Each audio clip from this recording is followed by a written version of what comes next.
Thank you. Yeah. So hi, my name is Srinarayana and I'm from TCS Research. So I'll be talking about the use case of physics-informed graph neural network for thermal state estimation and HVAC control for open plan spaces. Get the microphone higher. This way? Thank you.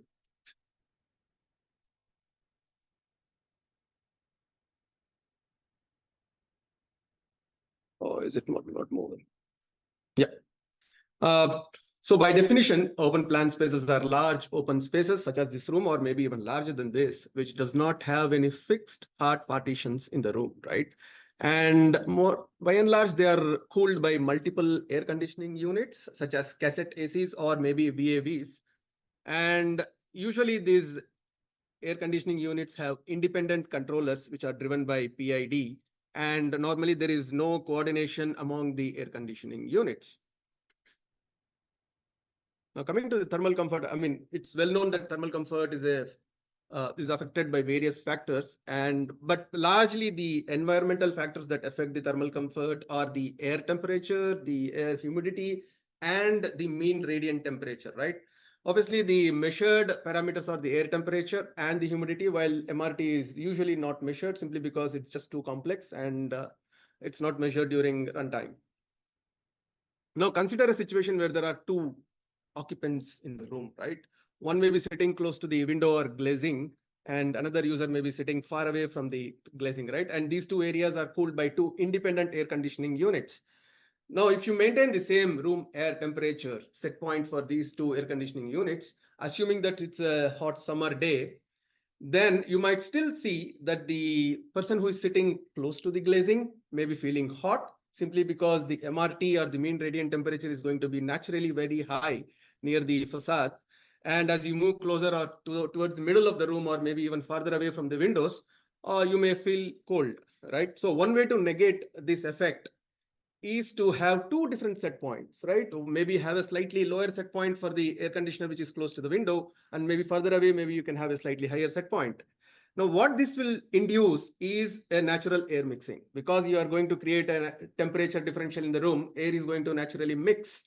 And so any independent or the individual control you have may not be able to handle this intelligently. So you need a better control that decides these set points in an informed way. Not only that, you need to somehow account for the air mixing that happens inside the room due to the temperature differential. And because MRT is not measured, you also need a model to fix this.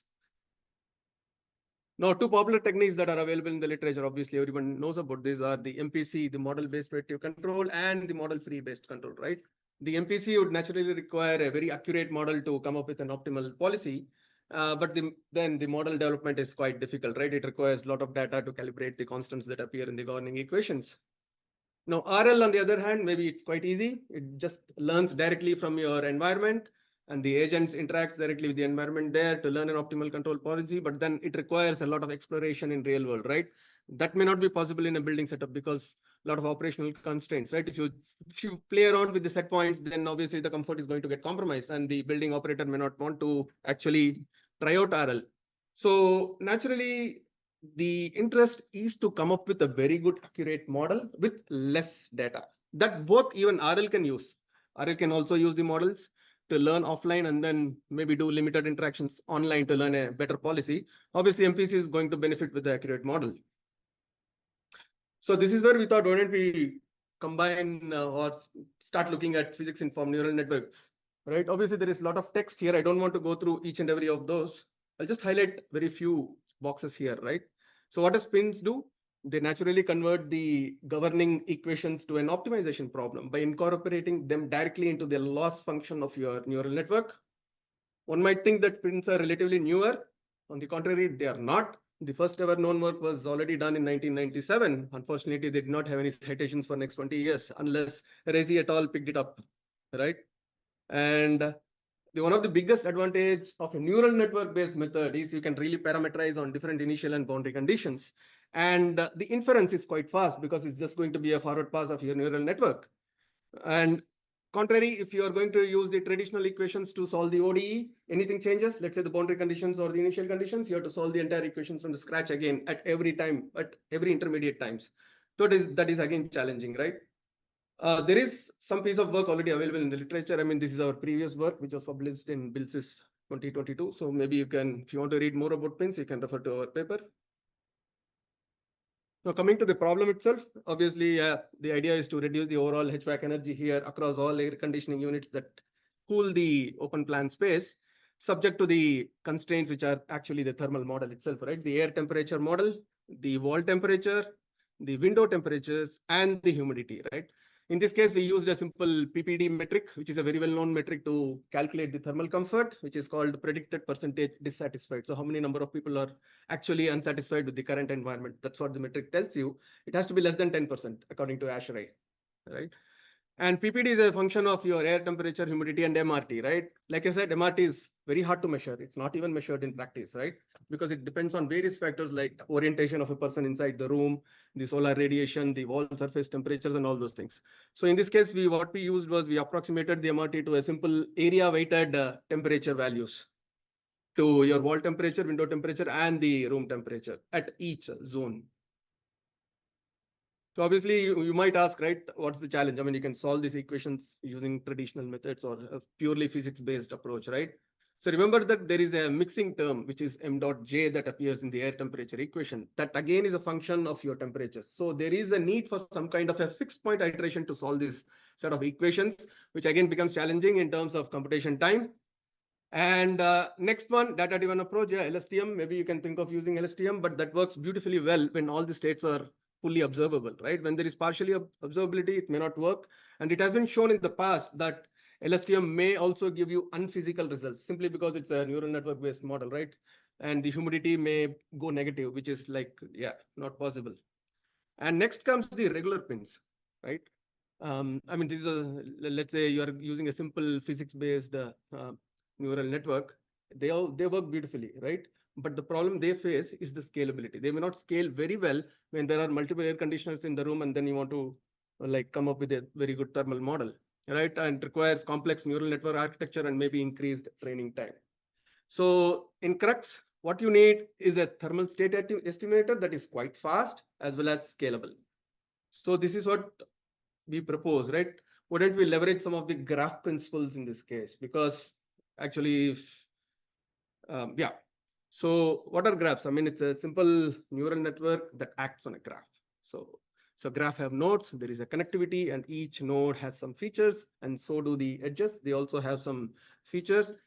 The main theme in any GNN is the message passing layer. So each graph undergoes through a series of message passing layers, and at the end of the network, you get your output, whatever you want.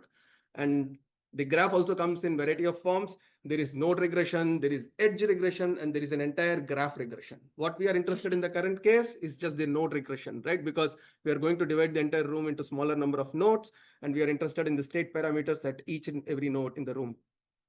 Now in message passing, yeah, I don't want to go into the details, but yeah, there is some amount of math involved. Interested readers can just Google and then find out. And so, like I said earlier, so what we do, the entire room, it's served by or cooled by multiple air conditioning units. So we split the room into small number of cells at the level of each and every air conditioning unit. So there are, let's say, 10 air conditioning units. We divide the room into 10 zones. And next, what do we do? Yeah, so we create this PhyGICS model. So there is a graph-based neural network. So the output of the graph-based neural network is the state parameters, which are the temperature and humidity at each and every node in the room. And then you exploit the automatic differentiation feature of the neural network. So you calculate the gradients of those output parameters with respect to your input or the time in this case, because we have an ODE, which is an initial value problem. And then you calculate the residual of all the ODEs and then maybe initial values also, and then add them as part of the loss function to the neural network. And then the approach is pretty standard, right? So you do the gradient descent and all those things to update the weights. Now, if you are familiar with physics-informed neural networks, you might want to recall that they don't work when the time horizon is long. And more importantly, physics-informed neural network work only when the functional form of your exogenous and the control inputs are known a priori. So what I mean to say is if for example, in a building case, the exogenous variables are your ambient conditions, right?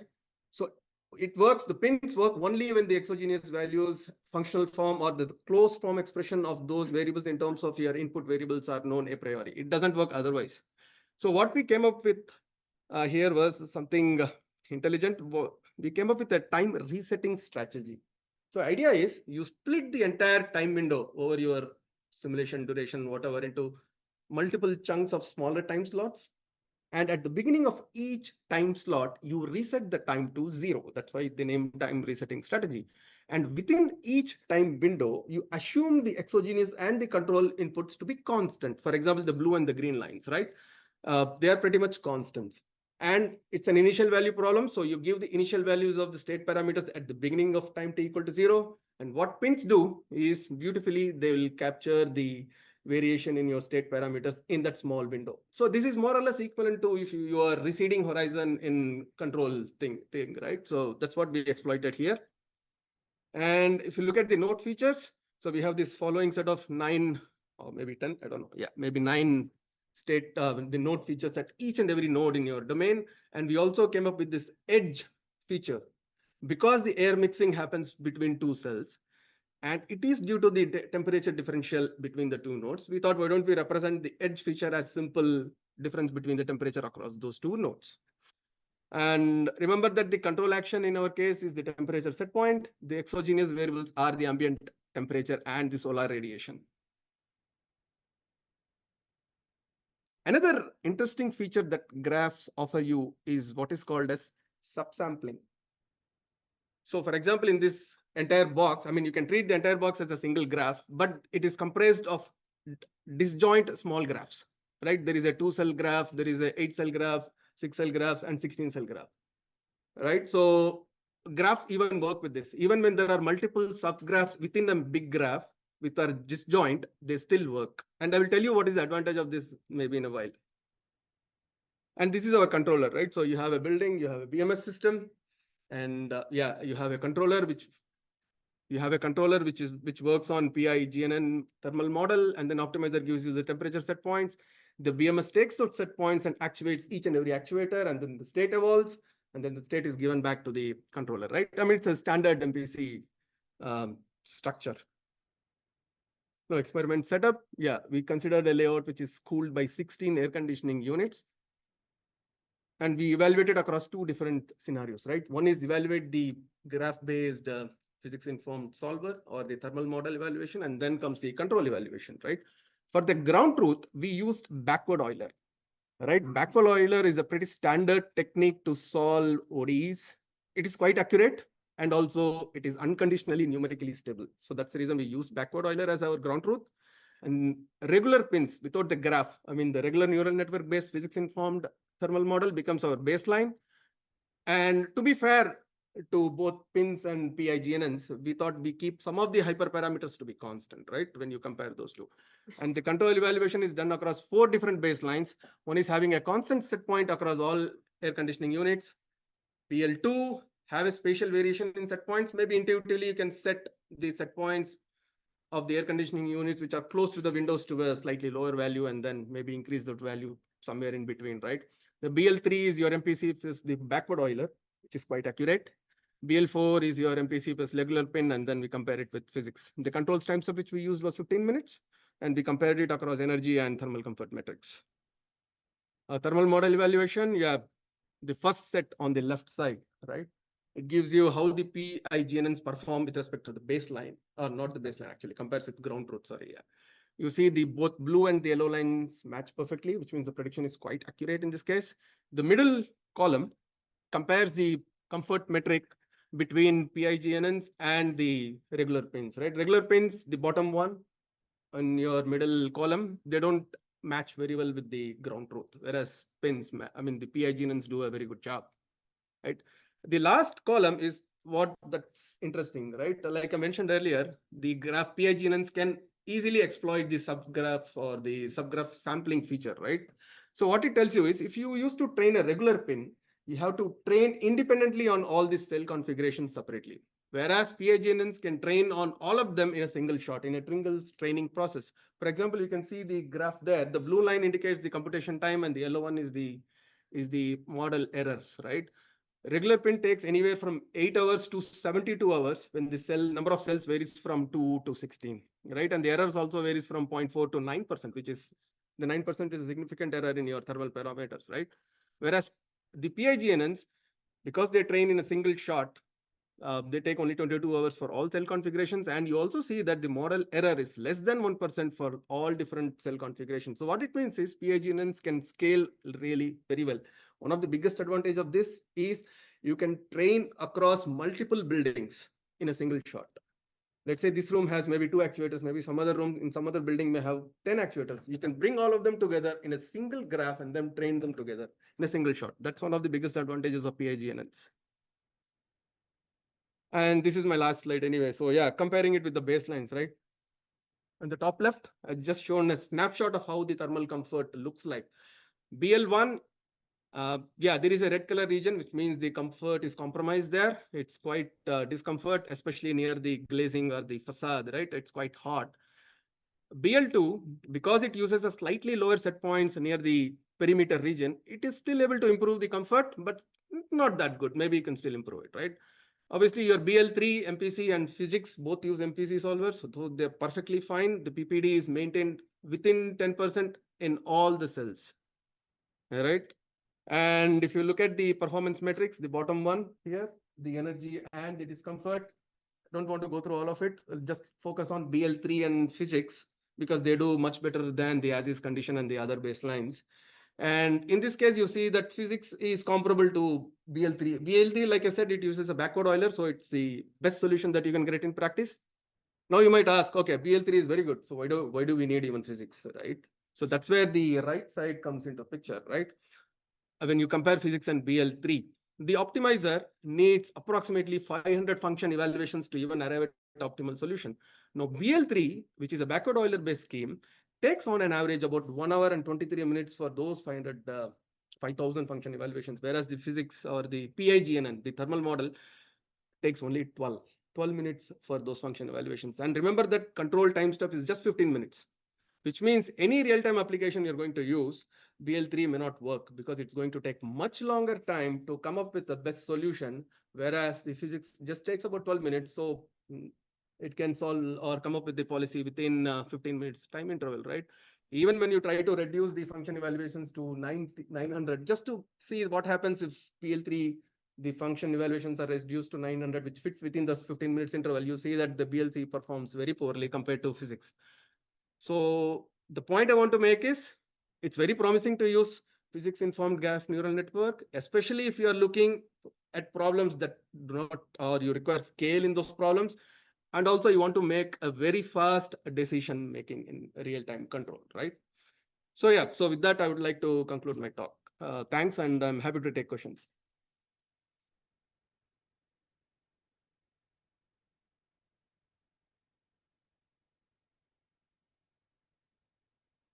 Hello, very nice talk. I have 2 questions. Yep. The first one is, this is a quite small network with 2 layers and 256 units per layer. Why does it take 22 hours to train? And the second question, maybe also directly, all of your data is simulated, right? So yes. Why do you even need the physics part in the graph neural network? You have will- the data sure. you can generate, so why not just use So graph neural network? maybe I will answer your second question first. Okay, so yeah, in this case, I mean, if you look at the network, it's simulated. So the loss function is just purely based on your ODE and initial value loss. But what if we have real world data which has some noise? In this case, we did not do that. I mean, yeah, but there is scope to do that. Let's say you have real world data that has noise in it, then you can still add that as part of your loss function and then train. There is a physics part in your loss function, there is a initial value in your loss function, and there is an observed data in your loss function. So you can still use all 3 of them to train. The physics part will make sure that you don't violate the physics of the problem. For example, something going negative or something like that. Whereas the neural network will make sure that you will try to match the observed data as closely as possible. And all of that also works for regular neural networks. Correct. So what was your point? Why do we need the physics part? You can just use a graph neural network.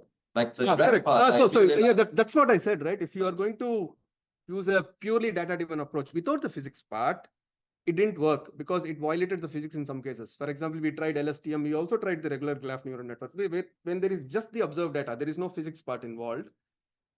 We did not get satisfactory solution, and some of the parameters were even negative when we trained, especially for the humidity ratio, which is like very much different in terms of scale to the other temperature values. And that's what we found out. And the second question, why it took such a long time for these two layers? Because remember that there are many subgraphs. I mean, there are many subgraphs. I mean, even though I showed only maybe 5 or 6 subgraphs as an illustration purpose, there are many subgraphs in the graph, entire big graph to train. So there are many, maybe thousands or maybe more than that.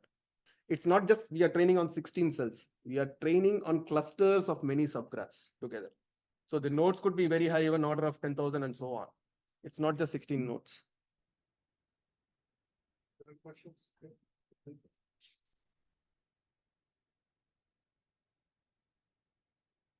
Very nice work. So just a quick question about how it compares to other approaches for incorporating constraints in neural networks. So for example, if you're using a policy gradient method, right, you could just have an optimization layer embedded in your neural network. And if you're curious whether it satisfies like physical constraints or not, maybe you can use a model. So it could be model-based RL with implicit optimization layer. Now, these are completely different approaches, but I was just curious to see if you have any thoughts on how these approaches compare. That's actually a very good question. I mean, we haven't still explored the RL side or the policy side of it yet. I mean, I mean, there are some, I mean, even there is a very recent paper which talks about physics-informed reinforcement learning. I mean, maybe they, as you said, maybe there is a policy that also incorporates physics inside the loss function in a different way that maybe helps to solve this control problem. But that's actually part of our future work. We haven't started to look at it yet. Yeah, thanks. Other questions? Hi, sir. Thanks for your presentation. A very interesting topic. Yeah, I have also some experience in this topic. My first question is that I think from your loss function, I can feel that you assume the physics is complete enough to capture the thermodynamics of the zone, right? In this case, yes, I agree that it may not be completely.